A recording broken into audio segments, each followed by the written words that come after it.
Viewers, প্রায় 1 শতক জমির মধ্যে গ্রামের কৃষক ভাইয়েরা এই মিষ্টি কুমড়ার চাষ করেছেন। বাজারে যত রকম সবজি রয়েছে এর মধ্যে অন্যতম হলো মিষ্টি কুমড়া।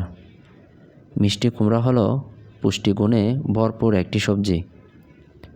নিয়মিত মিষ্টি কুমড়া খেলে শরীরের পাশাপাশি ভালো থাকে ত্বক ও চুল। যারা এখনও পর্যন্ত মিষ্টি কুমড়া খান না, আমার মনে হয় আজকের এই ভিডিও দেখার পরে আপনি মিষ্টি কুমড়া খাওয়া শুরু করবেন। এই মিষ্টি কুমড়াতে প্রচুর পরিমাণে ভিটামিন রয়েছে, যেমন রয়েছে vitamin A, vitamin C, fibre, potassium এবং ক্যালসিয়াম, ম্যাগনেসিয়াম, আয়রন। এই মিষ্টি কুমড়া খেলে অনেক জটিল রোগ থেকে রক্ষা পাওয়া সম্ভব, যেমন মারাত্মক ক্যান্সার রোগ, ডায়াবেটিস ও হৃদরোগ থেকে দূরে থাকা যায়।